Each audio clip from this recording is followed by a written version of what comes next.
अब हम चैप्टर 8 के है जो क्वेश्चन आंसर देखते हैं।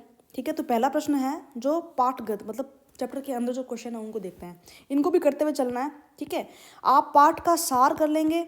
ठीक है, और उसके बाद में पाठ के अंदर पूछे गए प्रश्न और उसके बाद में पीछे वाले जो प्रश्न उत्तर कर लेंगे ना, तो उसके बाद में आपकी 100% स्कोर होगा। ठीक है, तो ये पहला प्रश्न दिया है कि यदि लक्षण ए अलैंगिक प्रजनन वाली समष्टि के 10% सदस्यों में पाया जाता है तथा लक्षण बी उसी समष्टि के 60% जीवों में पाया जाता है, तो कौन सा लक्षण पहले उत्पन्न हुआ? मतलब लक्षण ए सिर्फ 10% लोगों में पाया जा रहा है, लक्षण बी 60% लोगों में पाया जा रहा है। इसका मतलब लक्षण बी है जो ज़्यादा जीवों में पाया जा रहा है ना, तो उसका मतलब यही सबसे प्राचीन है, यही लंबे समय से चला आ रहा है, तभी तो ज़्यादा जीवों में पाया जा रहा है। ये तो अभी सिर्फ 10% सदस्यों में ही पाया जा रहा है, इसको 60% सदस्यों में फैलने में और कई साल लग जाएंगे, है ना। तो कौन सा लक्षण पहले उत्पन्न हुआ होगा? तो लक्षण बी। ठीक है, तो देखो लक्षण बी है पहले उत्पन्न हुआ है क्योंकि ये अलैंगिक प्रजनन वाली समष्टि के 60% जीवों में पाया जाता है, अर्थात समष्टि के ज़्यादा सदस्यों में लक्षण पाया जाता है। जो ज़्यादा सदस्यों में पाया जाता है इसका मतलब उसका जो उत्पत्ति है वो काफ़ी या सबसे पहले हुई है। ठीक है, समझ गए आप। ठीक है, विभिन्नताओं के उत्पन्न होने से किसी स्पीसीज का अस्तित्व किस प्रकार बढ़ जाता है? देखो एक चीज़ ध्यान रखना, जितनी ज़्यादा विभिन्नताएं होगी उसी हिसाब से उसी स्पीसीज का अस्तित्व बढ़ जाता है। क्यों? क्योंकि विभिन्नताएं होती है ना, तो व्यक्ति के अंदर क्या होता है? लाभदायक परिवर्तन होता है। विभिन्नताएं आती है ना, विभिन्नता मतलब अलग अलग गुण। ठीक है, जैसे कि अब जैसे मैं आपको उदाहरण बताऊं कि अगर आप जो छोटे जीव देखेंगे ना, ठीक है, तो उनके अंदर क्या होता है कि जो रक्त परिसंचरण तंत्र होता है ना, ठीक है, हृदय, वो बहुत ही सिंपल टाइप का होता है, कैसे कूपी का जैसे होती है हार्ट, और उसमें से ही है जो पूरे शरीर के अंदर रुधिर रहता है। लेकिन धीरे धीरे मनुष्य आता है। ठीक है, और मनुष्य के अंदर आप देखेंगे कि पूरा बड़ा जटिल हृदय सिस्टम होता है, उसमें 2 अलिंद होते हैं, निलय होते हैं, ठीक है, शिराएं होती है, धमनियाँ होती है, और पूरा है जो एक विशेष प्रारूप किससे है जो रक्त परिसंचरण आता है। तो मतलब कि रक्त परिसंचरण में हमारे अंदर विभिन्नताएं उत्पन्न हुई, तो मनुष्य के अंदर वो विभिन्नताएं उत्पन्न हुई तो मनुष्य का अस्तित्व बढ़ गया। बाकी जो जीव थे जिनके अंदर है जो कम विभिन्नताएं थी, ठीक है, बहुत ही साधारण प्रकार का रक्त परिसंचरण तंत्र था, वो क्या हो गए? लगभग बहुत कम बचे हैं, लुप्त होने की कगार पर हैं। तो ये जानना, विभिन्नताएं या विशेषताएं जब भी आती है ना, तो स्पीसीज का किसी जाति का अस्तित्व बढ़ जाता है। क्यों? क्योंकि विभिन्नताओं के कारण है जो लाभदायक परिवर्तन होता है। ठीक है, और ये लाभदायक परिवर्तन क्या करते हैं? हमें लंबे समय तक है जो प्रकृति के साथ सर्वाइव करने की या अस्तित्व बनाए रखने की क्षमता को क्या करते हैं? बढ़ाते हैं। ठीक है, उसके बाद में जो क्वेश्चन है कि मेंडल के प्रयोगों द्वारा कैसे पता चलता है कि लक्षण प्रभावी या अप्रभावी होते हैं? तो जैसे देखो कि मेंडल ने एक प्रयोग किया है ना, ठीक है, एक पेज देते हैं अपन, ये देखिए आपको समझाने के लिए ब्लैंक पेज लिया। मेंडल ने लिया कि एक ये लंबा मटर का पौधा है, उसमें ये जीन है कैपिटल टी, ठीक है, और एक ये बोना पौधा है, ठीक है, मटर का बोना, समझते हो, उसमें ये जो क्या है छोटा वाला जीन है। अब इसका मेंडल ने क्या करवाया? क्रॉस करवा दिया। क्या करवा दिया? क्रॉस करवा दिया मेंडल ने। ठीक है, मेंडल ने जब इसका क्रॉस करवा दिया, ठीक है, तो क्रॉस कैसे होता है? क्रॉस ऐसे होता है कि इन दोनों जीनों को अलग अलग करके यहाँ लिख दें, इन दोनों को यहाँ लिख देते हैं। ठीक है, लिख देते हैं, तो कैपिटल टी और इधर लिख देते हैं स्मॉल, ब्लू कलर से लिख देते हैं। ठीक है, स्मॉल टी, ठीक है, और ये क्या बन जाएगा बच्चों? कैपिटल टी, और ये पता है कैसे बना? ये ऐसे बना कि इस बॉक्स में वो आएगा जो एक इस तरफ है या इस तरफ है, ठीक है, इस बॉक्स में वो आएगा जो ऊपर लिखा हुआ है या इस तरफ लिखा हुआ है, इस बॉक्स में वो आएगा एक इस तरफ से लिखा हुआ है जो एक इस तरफ लिखा हुआ है, और इस बॉक्स में वो आएगा जो एक इस तरफ लिखा है एक इस तरफ लिखा है। ठीक है, तो अभी जब क्रॉस करवाया तो F1 जनरेशन मिली। ये तो पेरेंट्स थे, पेरेंट के बीच में संकरण करवाया, क्रॉस करवाया, F1 जनरेशन में सभी यही मिले हमें तो। ठीक है, जब इन बीजों को ध्यान रखना, इस बीज को जब हमने उगाया था ना, ठीक है, तो मटर का पौधा क्या था? लंबा था।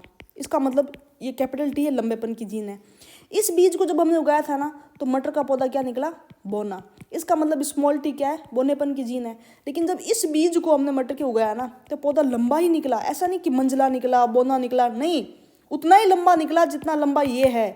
इसका मतलब कि ये वाली जीन क्या है? प्रभावी है ना। लंबेपन की जीन क्या है? प्रभावी है। ये बोनेपन को छुपा देती है, उजागर नहीं होने देती। बोनापन तभी होगा जब दोनों जीन बोनी हो। ठीक है, तो ये क्या कहता है कि मेंडल के प्रयोगों से कैसे पता चलता है कि लक्षण प्रभावी या अप्रभावी है? तो सबसे पहले आप ये लगाएंगे, ठीक है, लंबा, बोना, चेकरबोर्ड, फिर ये F1 PD बना के दिखाएंगे कि F1 PD में प्राप्त जितनी भी संतति थी सभी क्या थी? लंबी थी। अतः लंबापन की जीन यानी कैपिटल टी किस पर प्रभावी है? बोनेपन की जीन यानी स्मॉल टी पर प्रभावी है। ठीक है। तो ये आप भाषा में लिख देंगे, इतना लिख देंगे ना तो आपको पूरे में से पूरे मार्क्स मिल जाएंगे। उसके बाद में ये कहते हैं कि मेंडल के प्रयोगों से कैसे पता चलता है कि विभिन्न लक्षण स्वतंत्र रूप से वंशागत होते हैं। तो आप क्या करेंगे, इसके अंदर मैं आपको चीज़ बता दूं, ठीक है। ये सब इतना बड़ा बनाने की जरूरत नहीं है, आप ये देख देंगे, ठीक है। जैसे कि कोई भी एग्जांपल दे सकते हैं, जैसे कैपिटल टी ये लंबेपन की जीन है, और ये आर, ठीक है, ये राउंड।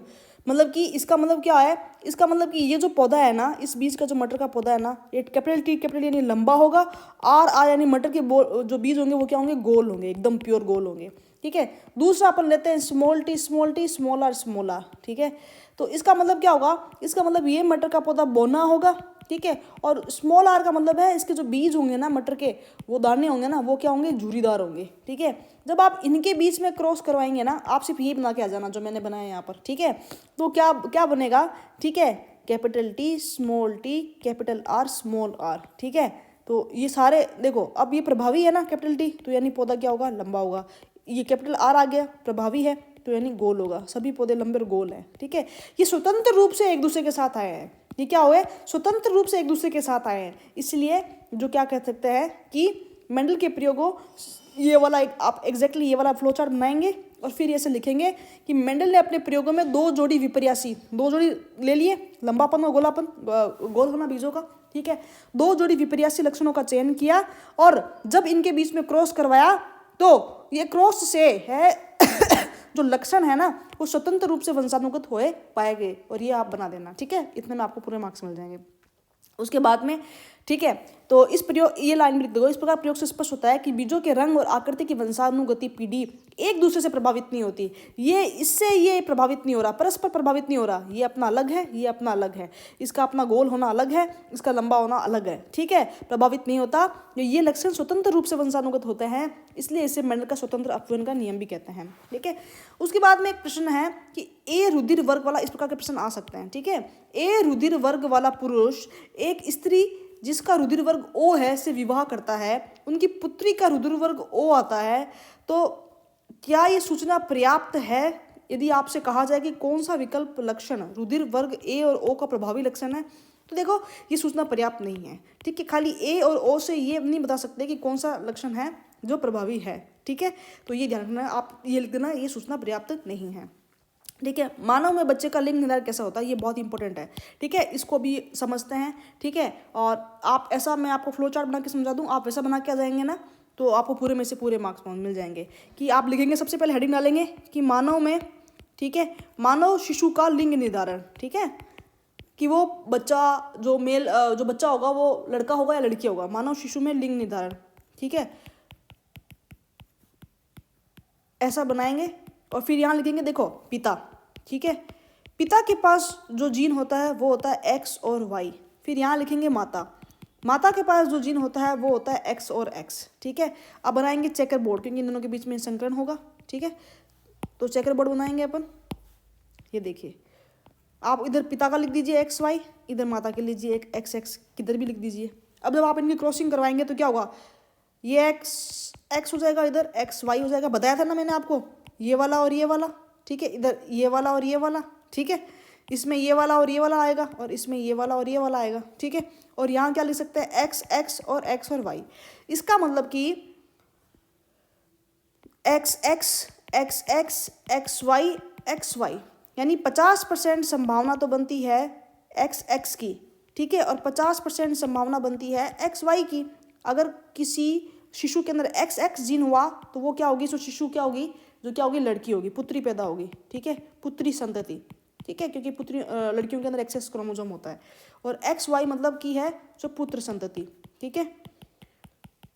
आप ऐसा लिख के आ जाएंगे। तो ये आपने इतना सा बना दिया ना कि मानव शिशु में लिंग निर्धारण, पिता में एक्स वाई जीन, माता में एक्स एक्स जीन, और ये चेकर बोर्ड बना देना।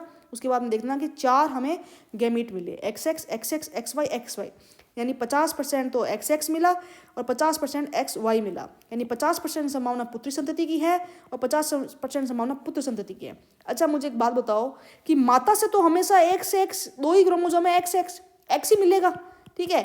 पिता से या तो एक्स मिल सकता है या वाई मिल सकता है। तो पिता से अगर एक्स मिल गया तो वो क्या बन जाएगी, पुत्री बन जाएगी, क्योंकि दोनों से एक्स मिल गया, उसको माता से भी एक्स मिला, पिता से भी एक्स मिला। माता से तो हमेशा ही एक्स ही मिलेगा, माता से तो हमेशा ही एक्स मिलेगा, इसको भी मिलेगा, इसको भी एक्स ही मिलेगा। इस पुत्री को पिता से एक्स क्रोमोजोम मिला है, ठीक है। अच्छा, और पुत्र में क्या होगा, पिता से अगर वाई क्रोमोजोम मिल जाता है तो वो क्या बन जाता है, पुत्र संतति बन जाता है। यानी कि लिंग निर्धारण जो होता है उसमें पिता का रोल होता है, ठीक है। पिता का गुणसूत्र तय करता है कि लड़का होगा या लड़की होगा, ठीक है। तो पिता का अगर एक्स क्रोमोजोम गया तो पुत्री संतति पैदा होती है, वाई क्रोमोजोम गया तो पुत्र संतति पैदा होती है। तो ये आप फ्लो चार्ट बना देना और ऐसा लिख देना, ठीक है। आपको पूरे में से पूरे नंबर मिल जाएंगे। उसके बाद में देखो, ठीक है, पाठ्य पुस्तक के प्रश्न देखो। पहला प्रश्न है कि मेंडल के एक प्रयोग में लंबे मटर के पौधे जिनके बैंगनी पुष्प थे का संकरण बौने पौधे जिनके सफेद पुष्प थे से करवाया गया। तो संतति के सभी पौधों में पुष्प बैंगनी रंग के थे, परंतु लगभग आधे बौने थे। इसे कहा जा सकता है कि लंबे जनक पौधे की आनुवंशिक संरचना क्या थी।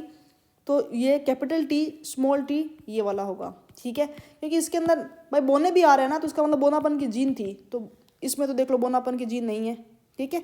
बोनेपन की जीन तो स्मॉल टी होता है, तो बोनेपन की जीन इसमें भी नहीं है।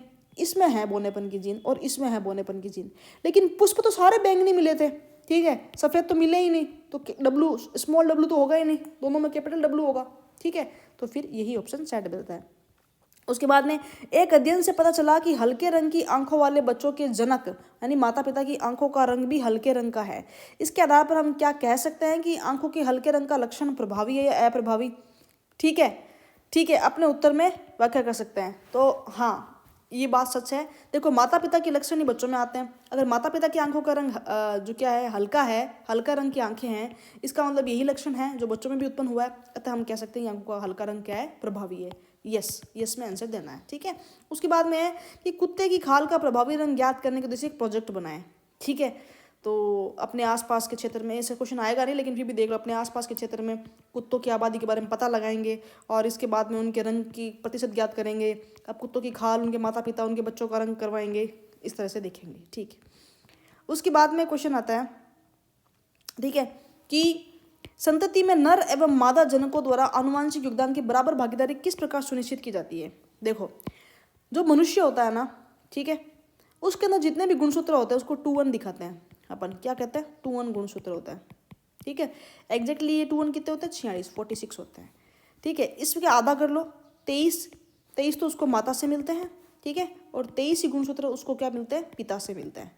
तो आप देख सकते हो कि संतति में नर एवं मादा जनकों से बराबर गुणसूत्र मिलते हैं, है ना। तो अर्थात उनके आनुवंशिक योगदान में भी क्या होगी, बराबर भागीदारी होगी। ये वाला चार्ट बना देना और ये शब्दों में लिख देना कि नर और संतति को अपने माता और पिता से बराबर गुणसूत्र मिलते हैं। 23 माता से मिलते हैं, 23 पिता से मिलते हैं, अतः उनके आनुवंशिक योगदान में बराबर भागीदारी ही होती है, ठीक है। ये चैप्टर उसी साथ खत्म होता है।